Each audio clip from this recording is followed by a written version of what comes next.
On a desert island somewhere on this large planet, we see a woman lying on the beach with a life jacket on. The young woman's name is Jen. She was unconscious, and when she regains consciousness, she notices that Brad, her friend, is unconscious. She runs to him and upon turning him over, sees a piece of coral embedded in his stomach. Barely alive, Jen, terrified, screams for help, but there's no response. She takes off her backpack and life vest and then drags Brad further away from the water. Jen then removes the coral from her friend's belly and uses her scarf to press against the wound. She then ventures into the nearby woods, finds a coconut, opens it with a rock, and hurriedly returns to Brad, pouring the coconut water into his mouth, only to find that he has already died. Holding his face, she calls for him, but her friend is gone, leaving her devastated. The island where Jen and Brad are stranded has a small strip of beach surrounded by dense forest. Jen, in grief, walks around the island, completing a circle and returning to Brad's body. She then enters the jungle, reaching a clearing where she sees a bag hanging from a tree and a red cooler. Excited, she calls out again, hoping to see someone, but no one answers. Jen examines the bag's contents and, seeing a medicine with a date of 1994, realizes that whoever was there before her was long ago. In the cooler, she finds some bottles of Coca-Cola, but soon leaves it behind, moving on to find a thermos and a small metal box. Inside the box, she finds a deck of cards, a pack of matches, and other items. She also discovers an abandoned tent covering a backpack containing an old Game Boy, a car radio, a book, and a teddy bear. When Jen returns to the beach, she hears a sound from a hollow tree and investigates, finding it's a tropical bird. She gathers some leaves to cover Brad and, looking around, sees nothing but sand and ocean. That night, there's heavy rain, and she seeks shelter under some leaves, using a jacket for cover. The next morning, she catches some small fish stranded on the beach. Picking them up, she sees a dead shark, split in half, with deep marks on its body. Jen stares at the sea, wondering what could have caused such wounds. She tries to clean the fish using a flat stone as a knife. It's a difficult task, but she eventually gives up and returns to the cooler, sitting down with her belongings. She opens her diary and finds that the water has erased all the ink. Inside, Jen sees a photo of her and her boyfriend. In the jungle, Jen finds another clearing where she sees a burial site for 3 people who had been there long before her, which frightens her. She returns to the beach and sees Brad's body, which is already stinking. She drags him closer to the forest, digs a shallow grave, and buries him there, also placing a piece of wood with the initial of his name. That night, Jen improvises a sleeping place and prepares roasted fish for dinner, spending her first night on the deserted island. The next morning, Jen walks along the beach looking for more resources when she's startled to see that Brad's body has been removed from the grave, mutilated, and dragged away by someone or something.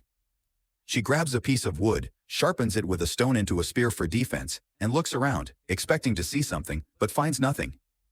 Night falls again, and Jen is now fully alert to any movement or noise, fearing that whatever took Brad's body might come to attack her.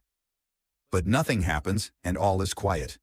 The following day, Jen sees something in the distance and decides to swim out to it, finding it to be a bucket and a suitcase. She dives to try and find more and sees a dark hole in the ocean bed. Jen takes the bucket and the box to the beach, where she finds a pair of sneakers and some clothes. That night, which is her third, she changes clothes and puts on the sneakers to stay warmer. Sitting by the fire, she opens the metal box again and examines its contents, finding a secret compartment in the box that hides some photos. She tries to use the fire to examine the images when she hears the sound of a plane overhead. She runs to get the flare and fires it, but it doesn't work. She tries a second time, and it works. With the flare glowing in the distance, she waits to see if she gets a response, but as the flare disappears into the horizon, Jen sees a humanoid monster emerging from the water. Frightened, she runs back to where she was sitting, grabs her wooden weapon, and runs into the jungle. She finds a place to hide, listening to rustling leaves and approaching footsteps. She stays hidden until she eventually hears the monster leave.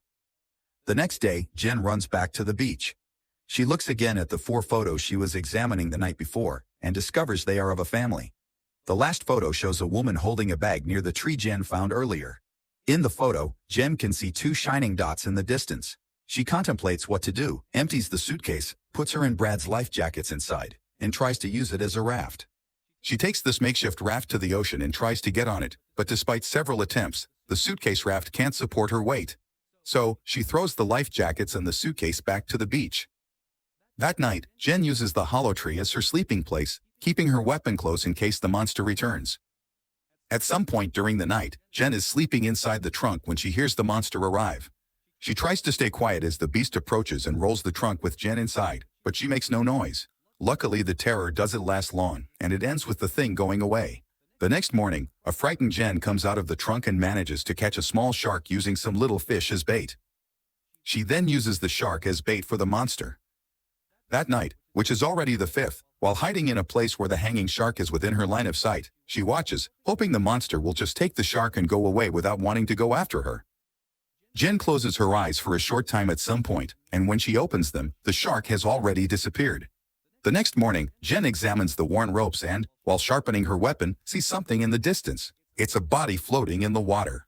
She goes up to the body and discovers it's a man cut in half with a mutilated face. Jen then hangs the body in the same way she did with the shark. On the 6th night, Jen is sitting in her hiding place, watching the monster knock down the body and take it to the ocean. She hears the sound of an airplane engine but is still contemplating what to do when she sees the monster's feet nearby. But she manages to stay quiet until the monster moves away. The next morning, Jen prepares a tarp to improvise a high net in the trees, believing that she will be able to rest without being seen by the creature. Later that 7th night, the weather seems to turn, and it thunders a lot. She hears the monster nearby and looks for it, where during a lightning flash, she sees the creature, which unfortunately also sees her there. She quickly lies down in the net, and when the monster approaches, she almost hyperventilates. The monster pulls the net, and Jen falls to the ground but manages to escape the beast. She grabs her weapon, runs to the beach, and continues running desperately. The monster jumps out of the water almost grabbing Jen, but she is faster, and the creature returns to the water, attacking again. This time, it stands up in front of Jen, who attacks it with her weapon. The monster throws her away, but before she can get up, the monster kicks her into the water. Jen looks for the beast, but it has disappeared. Now, injured and scared, she returns to the jungle and takes refuge on top of a tree to try to recover. In the morning, the girl goes down to the beach and washes her wounds from the fight with the monster. Then, Jen changes clothes and is surprised to see an inflatable raft with a tent slowly approaching the island on the horizon. Not believing what she sees, she swims towards the raft and finds 2 other survivors from the shipwreck, her boyfriend Lucas Griffin and her friend Nia Reed. When they reach the beach, Jen can hardly believe her luck and immediately throws herself into her boyfriend's arms. Lucas reassures her, saying that now everything will be all right. After a while, the girl prepares breakfast for Lucas and Mia and pleases them with a 20-year-old soda. They admire the beauty of the island, but Jen warns about the danger lurking beneath the waters. Lucas asks the girl to calm down and affectionately calls her dear. She tells her friends about the sea monster and the black hole in the ocean floor, where it drags its victims. Seeing that her closest people don't believe her, Jen talks about Zach, whose mutilated body was eaten by the monster. Hearing the name of their friend, Lucas and Mia exchange embarrassed glances. Jen vividly describes all the horror she experienced those days and shows a photo of the deceased family that reveals the shining eyes of the monster. Despite all her arguments, Lucas and Mia remain skeptical. Although Mia believes there are graves on the island of the family that lived here, she wonders who buried them. They suggest that Jen calm down and wait for Brad or anyone else to arrive on the shore. After all, the current takes everyone to this island. Jen tells Mia that Brad, who was her boyfriend, didn't survive the shipwreck, and the monster dragged his body underwater. Mia walks away from her friends in tears, trying to comprehend her loss. After some time, the friends are alone on the beach. Mia stares blankly at the calm surface of the water and tells her friend how scared she was to be in the middle of the vast ocean. She counted each of her days as if they were her last, thinking and going crazy with the silence on the raft. Jen is sure that it is better to risk it on the raft in the ocean than to end up here, devoured by the monster, but her friend disagrees. Lucas also had difficult moments in the last few days and is in no rush to return to the water. However, Jen intends to leave the island before nightfall. She suggests sailing west, because that is the direction the planes fly, so there might be people living there. After that, she asks the young man to give her a pocket knife, in order to get as much food as possible before leaving. When opening the pocket knife, the girl finds traces of red liquid on it. She realizes that something terrible happened on the raft and that Lucas and Mia are hiding the truth from her. After gathering food alone for the week, Jen returns to her friends, who are strangely faltering in the scene. They inform her that they are too exhausted to swim again.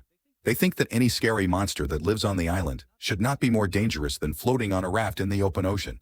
Instead, they suggest building a fire on the beach and waiting for the planes to appear, but Jen maintains her position.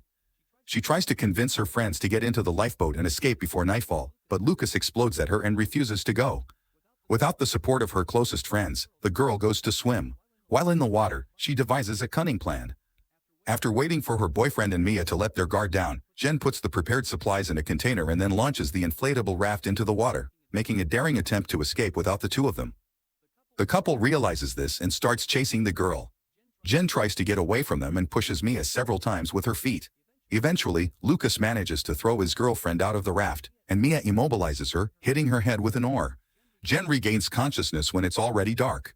She is tied to a tree to prevent her from making another escape attempt. Mia informs that the island is safe and that they haven't found any monsters since it got dark. Mia apologizes for hitting her friend with the oar, but Jen doesn't want to hear anything and asks to be released. Mia still refuses to believe her friend's stories about the sea monster, as Jen often deceives people close to her before and lost their trust long ago. After a round through the jungle, Lucas joins the girls. He assures that he hasn't found any monsters there, but Jen is disturbed and once again says that the monster appears in the water, not in the jungle. Mia decides to leave the couple alone and goes for a walk on the beach. She is horrified to find the mutilated remains of a fish in the sand. A conversation arises between Lucas and Jen, in which the guy first tries to comfort his girlfriend and then decides to say everything he thinks about her. While he was having fun on the yacht with his best friends, Jen was not happy. He thinks that the girl brings him nothing but unhappiness and wants to ruin everything again, deciding to leave the safe island. Jen once again tries to appeal to the guy's mind and asks him to release her, but Lucas refuses to do so. He tries to humiliate the girl and reminds her that he completely supports her. The guy is convinced that even if she manages to leave the island alone without his help, she will become helpless and useless to everyone. Lucas then scolds Jen for wanting to escape the island, leaving him without food and no hope of rescue. The girl explains that there is plenty of food on the island and that the only person to fear is the bloodthirsty monster. After hearing all of Lucas's insults, Jen decides to find out from him what really happened to Zach. On the raft, before he can answer the uncomfortable question, a desperate scream from Mia, who was attacked by the monster, emerges. Lucas grabs a torch and runs to rescue the girl, leaving Jen tied to the tree. When he arrives at the scene, the guy finds the sea monster, which has already started devouring Mia. Lucas hits the monster with the flaming torch, but it easily pushes the opponent away. Jen barely manages to free herself from the bonds and runs to help her friends, but it's already too late. The monster grabs Mia and drags her underwater. Lucas watches in horror but can do nothing to help. When Jen arrives, she grabs the shocked Lucas and takes him to the depths of the jungle, where they spend the night. It's already the 9th day on the island. Lucas hesitates to come down from the tree, fearing that the monster might be waiting for them below. The girl assures the guy that the sea monster never appeared on the coast during the day. The guy is struggling with the events of last night and blames himself for Mia's disappearance. To distract Lucas from his sad thoughts, Jen asks for help to pack their stuff and provisions, so they can finally escape the cursed island. The girl fishes some fish with a spear and spends her last matches cooking, and decides to make one more walk to the camp before leaving, in order to collect all the necessary items. She then picks up the expired pill container again and holds it thoughtfully, listening to the silence of the island. Eventually, she and Lucas load their belongings onto the raft and launch it into the water. Once inside, Jen discovers that everything inside is flooded with a red liquid, presumably Zach's blood. The girl looks apprehensively at her boyfriend but hesitates to uncover the truth. The guy rows away from the coast and they start moving west, where they can be detected by passing planes. But then, Lucas notices something moving underwater.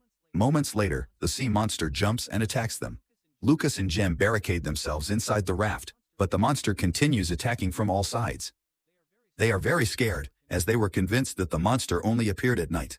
The sea monster breaks the bottom of the raft and tries to grab Jen, but she pushes it away with her feet. Lucas shoots several times at the monster's head with his flare gun and pushes it into the water with a spear. Water starts coming in through the hole in the bottom of the raft. There's a brief silence, after which the sea monster drags Jen underwater in broad daylight. The creature looks like a giant mix of a shark and a humanoid. It drags Jen slowly towards a black hole on the ocean floor, but the girl, overcoming her terror, remembers the pocket knife. Jen wounds the monster with it, and it swims away from her, bleeding black fluid. Suddenly, the sea monster's attention is drawn to Lucas, who dives into the water to save his girlfriend. The monster quickly swims up to the guy and grabs him. Lucas tries to defend himself with his spear, but the monster drags him to the black hole. Powerless, Jen can do nothing to help. She emerges from the water and screams in despair.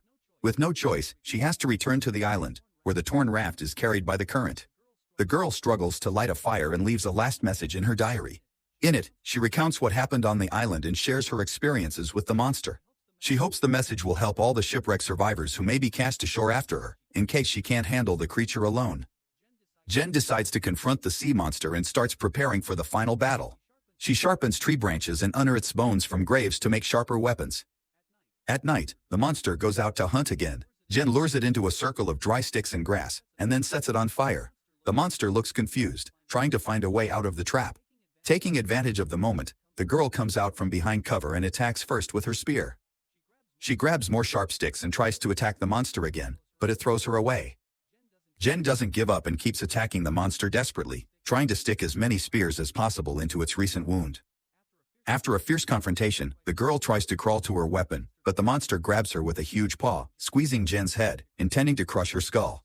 Despite the desperate situation, the girl manages to pull out a small piece of wood and pierces the chest of the sea monster several times with it.